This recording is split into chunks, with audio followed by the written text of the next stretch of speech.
मैं आपका tutor Nadir Ansari e learning series में आपको खुश आमदीद कहता हूँ।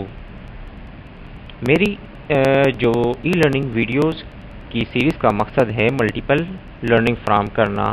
इसमें आप इंग्लिश लैंग्वेज, कंप्यूटर के कोर्सेज और बच्चों के कोर्सेज और मैनेजमेंट के कोर्सेज में आपको सिखाऊंगा।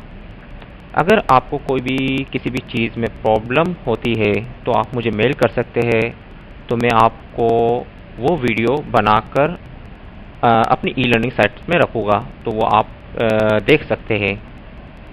यहाँ ये मेरी फर्स्ट वीडियो है। यहाँ मेरी वीडियो का मकसद ये है कि लोग वगैरह मुख्तलिफ लोग जो ऑफिस वगैरह में काम कर रहे होते हैं उन्हें डेटा को फ़िल्टर करना नहीं आता।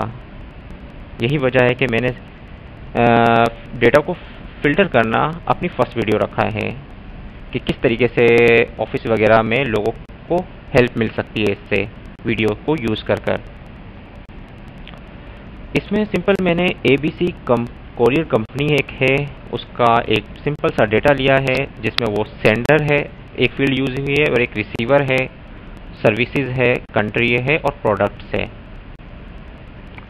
अब हमें इस डेटा को मुख्तलिफ तरीक़ों से फ़िल्टर करना है कि अगर ABC कोरियर कंपनी चाहती है कि आपकी जो शिपमेंट है वो कहाँ कहाँ गई मुख्तलिफ कंट्रीज़ में, तो हम इसको किस तरीके से फ़िल्टर करें। और ये तो छोटा सा रिकॉर्ड है, हमारे पास 500, 1000 मुख्तलिफ रिकॉर्ड हो सकते हैं। अच्छा, डेटा को फ़िल्टर करने के लिए सबसे पहले आप सिलेक्ट कर लें डेटा को और डेटा में आए।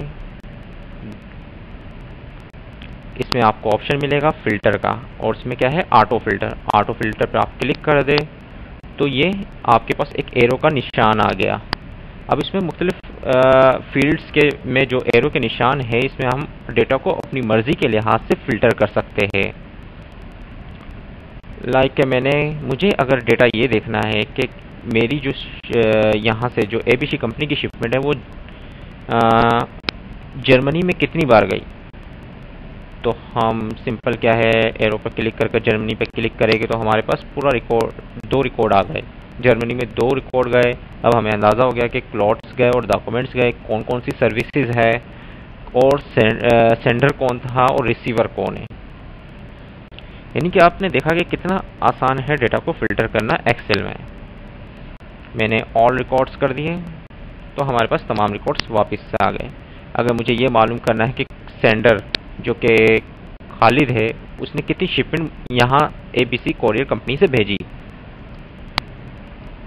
तो हमें कितना आसानी से मालूम हो गया कि 2 शिपमेंट गई है और किस किस कंट्री में गई, कौन सी सर्विस ये जो सेंडर है वो यूज़ कर रहा है। हमें इन तमाम चीज़ों का अंदाज़ा हो गया, ईज़िली अंदाज़ा हो जाता है तमाम चीज़ों का। अच्छा, अगर हमें कोई नया फ़िल्टर यूज़ करना है हम इसको सिलेक्ट करेंगे, ऑल कर दिया, ताकि बाकी के जो प्रीवियस फ़िल्टर है अगर मैं कोई और फ़िल्टर यूज़ करूँ तो वो डिस्टर्ब ना हो। अगर मुझे ये मालूम करना है कि DHL सर्विस से कौन कौन सी हमारी शिपमेंट गई, तो हम DHL पर क्लिक करेंगे तो हमें DHL का रिकॉर्ड आ जाएगा। ये थी मेरी फर्स्ट वीडियो, डेटा को फ़िल्टर कैसे किया जाता है। यकीनन आप इसको अच्छे तरीके से समझ गए होंगे कि फ़िल्टर करना बहुत ही आसान है। मेरी अब जो नेक्स्ट वीडियो है वो आपके फीडबैक पर डिपेंड करती है। आपका जैसा, अगर आपको कोई जो प्रॉब्लम है मुझे आप मेल करें, मैं वो वीडियो आपको बनाकर सेंड कर दूँगा। Thanks for watching my video.